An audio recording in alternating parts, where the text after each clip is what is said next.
And as for the fourth quarter, well, as for that, I should like to see which of you will dare to lay a paw upon it.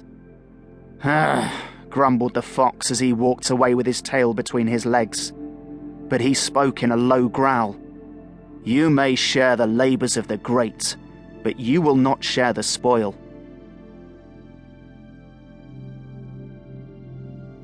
The Wolf and the Crane.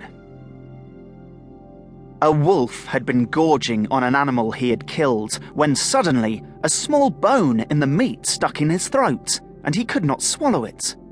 He soon felt terrible pain in his throat and ran up and down, groaning and seeking for something to relieve the pain. He tried to induce everyone he met to remove the bone. "I would give anything," said he, "if you would take it out." At last, the crane agreed to try and told the wolf to lie on his side and open his jaws as wide as he could.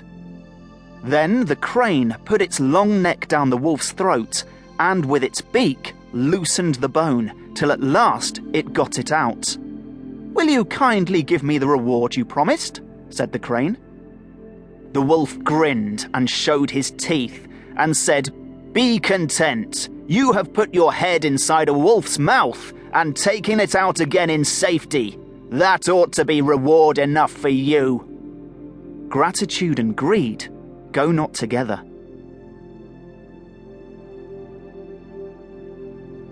The Man and the Serpent. A countryman's son by accident trod upon a serpent's tail, which turned and bit him so that he died. The father, in a rage, got his axe and, pursuing the serpent, cut off part of its tail. So the serpent, in revenge, began stinging several of the farmer's cattle and caused him severe loss. Well, the farmer thought it best to make it up with the serpent and brought food and honey to the mouth of its lair and said to it, "Let's forgive and forget. Perhaps you are right to punish my son and take vengeance on my cattle, but surely I was right in trying to revenge him. Now that we are both satisfied, why should we not be friends again?" "No, no," said the serpent. "Take away your gifts. You can never forget the death of your son, nor I the loss of my tail. Injuries may be forgiven, but not forgotten."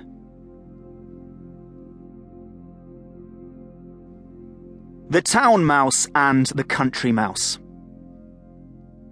Now you must know that a town mouse once upon a time went on a visit to his cousin in the country. He was rough and ready, this cousin, but he loved his town friend and made him heartily welcome. Beans and bacon, cheese and bread were all he had to offer, but he offered them freely. The town mouse rather turned up his long nose at this country fare and said, "I cannot understand, cousin, how you can put up with such poor food as this. But of course, you cannot expect anything better in the country. Come you with me, and I'll show you how to live. When you have been in town a week, you'll wonder how you could ever have stood a country life." No sooner said than done. The two mice set off for the town and arrived at the town mouse's residence late at night. "You'll want some refreshment after our long journey," said the polite town mouse, and took his friend into the grand dining room.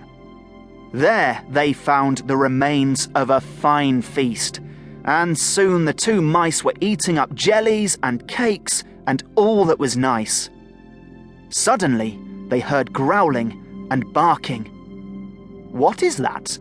said the country mouse. "Oh, it's only the dogs of the house," answered the other. "Only?" said the country mouse. "I do not like that music at my dinner."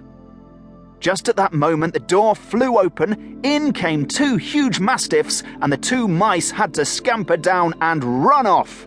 "Goodbye, cousin," said the country mouse. "What, going so soon?" said the other. "Yes," he replied. "Better beans and bacon in peace than cakes and ale in fear."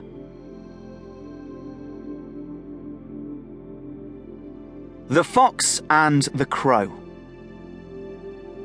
A fox once saw a crow fly off with a piece of cheese in its beak and settle on a branch of a tree.